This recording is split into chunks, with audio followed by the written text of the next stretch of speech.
Well, hello everyone, and welcome to another edition of Chalk Talk, made possible by the Basketball Coaches Association of Michigan. My name is Kara Liles, and joining us this week is Romulus girls basketball head coach Paris McCarthy. Coach, thanks so much for joining us. Thank you for having me. It's a pleasure to be here with you Of today. course. So, first and foremost, I want to say congratulations on being named the BCAM Coach of the Week. How does it feel? Thank you. It feels amazing.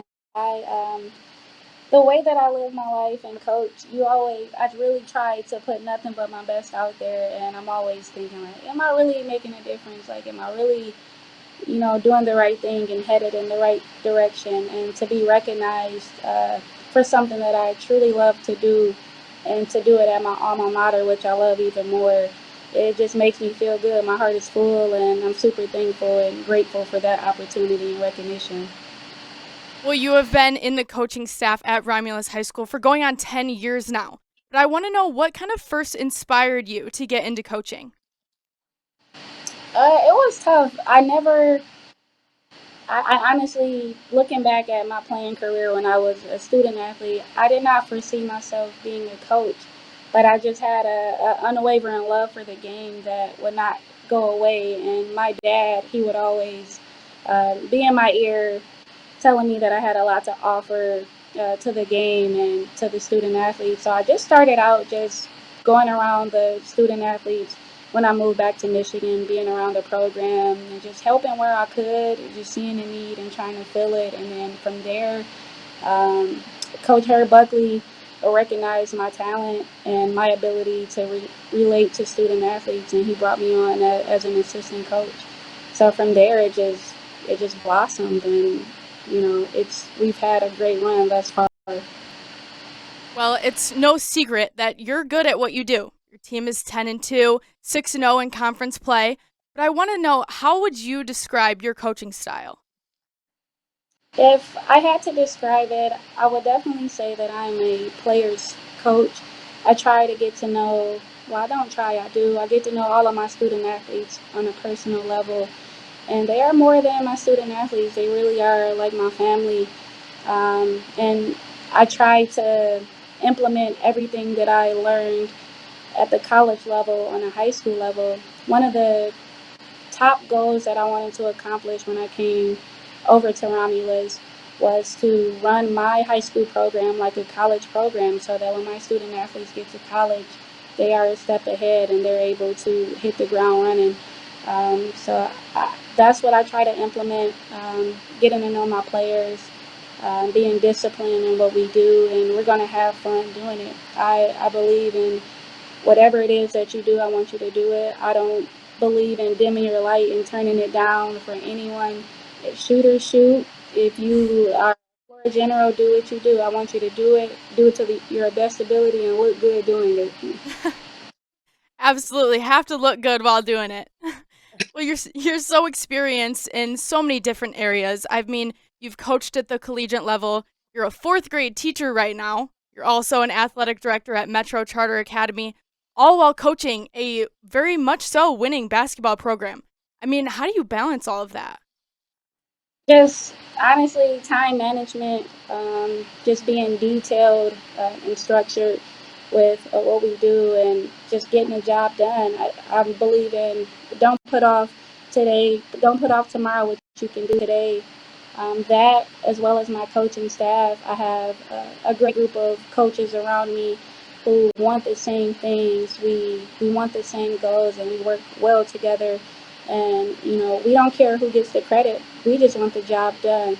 So I think that has a lot to do with it. I couldn't do all of what I do without great supporting cast around me at Metro, at Romulus, and teaching. And that's all it comes down to. When you have great people around you, you can get a lot done. So I wish that I could take all the credit for it, but it's a lot of it is the people around me, and I cannot thank them enough for that. So I know you mentioned not wanting to take all of the credit, but I mean, holding up those trophies and receiving all of these awards, it's got to be such a great feeling. But what would you say is the most rewarding part about being a girls' basketball coach? The most rewarding part about being a coach is seeing my student athletes succeed, Um, just coaching them from the time that they're freshmen up until the time that they're seniors, and as their games begin to blossom and they begin to come into their own. There's nothing more rewarding than that. The smile on their faces when they're signing that national letter of intent, the look of accomplishment when they're holding their trophies up, when they get recognized in the paper. The biggest thing that we recently had was a student athlete who graduated in our program. She went away to college. She played 4 years. She just recently purchased her first home. She graduated and she came back to join our staff as an assistant coach, Kennedy Fu Wiley. So that right there is, my heart is full. She did everything that we asked her to do. Came through the program, played at the college level, got her education, and came back, and now she's doing the very same thing that I'm doing. She's taking what she learned at the college level and she's pouring it back into the program. And that's what you want. I want to empower my coaches and student athletes to do that, because I know that I can't coach forever. So if one of them can come back when I'm done in coaching and take over the program and take it to new heights, that's success to me, and I'm happy to be a part of that and plant that seed. Well, you've obviously done a fantastic job so far. You've been nominated for the BCAM Coach of the Year for 4 consecutive years. I mean, what is it like being recognized for all of your hard work and dedication year after year? It feels amazing. I feel that I'm right there to be nominated and recognized among some of the best coaches in Michigan, especially Coach Brown at Detroit Edison Public Academy. Just to have my name in the mix, it makes me happy. I am looking to win one of those awards.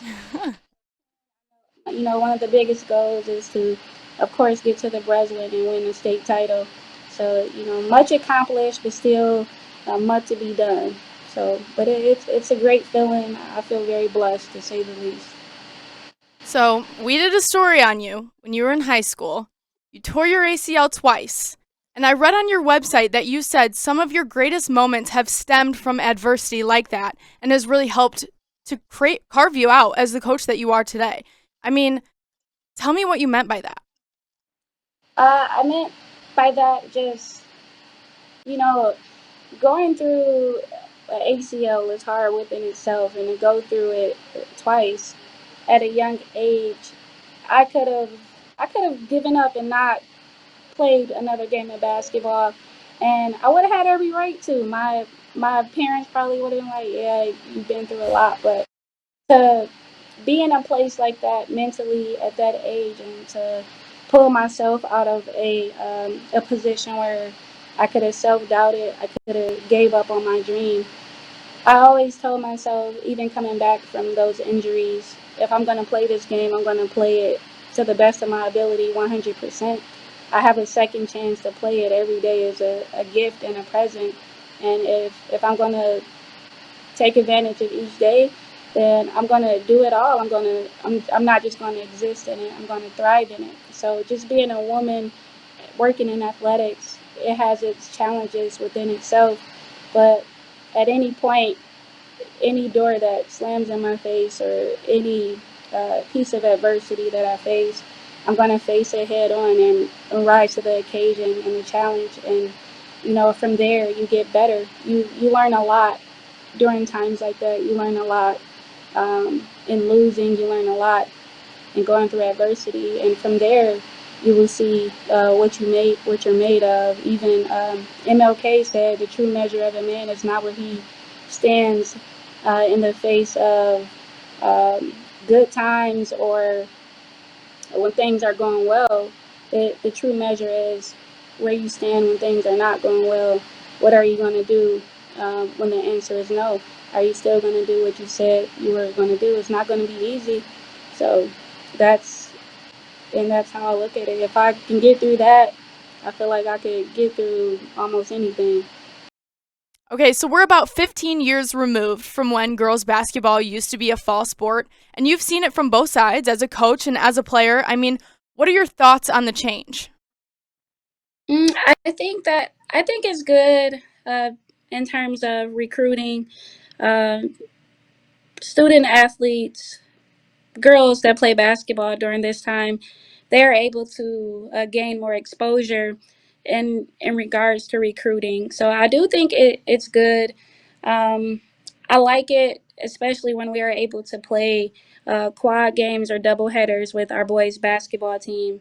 Those are big games for student athletes because it's normally a packed house, and if it's a packed house, it gives our girls more opportunities to play in front of a bigger stage and a bigger crowd. So, and it draws more fans out. Sometimes, in my situation with a student athlete on my team, my freshman, Samara Cersei, both of her brothers, they also play on the boys' side. So sometimes the parents have to choose whether or not they're going to go to their daughter's game or their son game. So there are some cons there when you have multiple student athletes playing on different levels. But in terms of recruiting, I think it has done wonders for girls basketball, especially. Just players gaining more notoriety and exposure from bigger schools. When I played in high school and we played in the fall, I did not get as much exposure as I could have. I feel because our season was in the fall. Had it been in the winter, you never know, but maybe I could have gotten a little bit more exposure even with playing AAU. So, in terms of recruiting, I do see the pros there.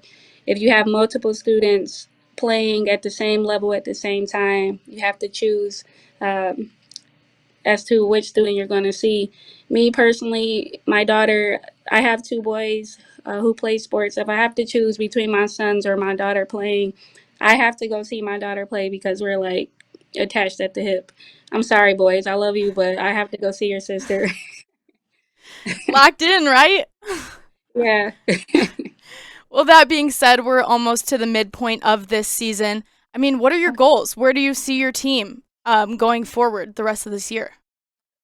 Going forward the rest of the year, my goal for sure is to win our league again outright. I would like to repeat and win the district title, and we're coming for the regional title as well. I I honestly believe if we win the regional title, we will win the state title. We will be headed to the Breslin. We have to get through. Westfield Prep Academy as well as Detroit Edison Public Academy. We have a tough regional ahead of us. Whoever comes out of that regional, I feel like will win the state title. Other than that, my biggest thing is gaining more exposure for my student athletes so that they are able to continue their athletic and academic career at the next level. Surprisingly, with a lot of the success we've received, my student athletes are not highly recruited. I encourage them to play AAU to gain more exposure. I reach out to colleges on my end, but that's my goal is to get my student athletes in school so that they are able to continue their education and gain those experiences because you only can go as far as your education and your experiences take you. And I want them to be able to see the world and go out and see other things and reach new heights. So that's my goal. Those are great goals. Great Thank goals you. and great goals that I feel could be in your future very soon. Thank you so much. I appreciate it. Of course. Well, thank you so much for joining us. That wraps up this edition of Chalk Talk. For more information on the Basketball Coaches Association of Michigan and to nominate a coach for Coach of the Week, simply visit bcam.org. Coach McCarthy, thanks so much for chatting with us and good luck the rest of the season. Thank you. I appreciate you.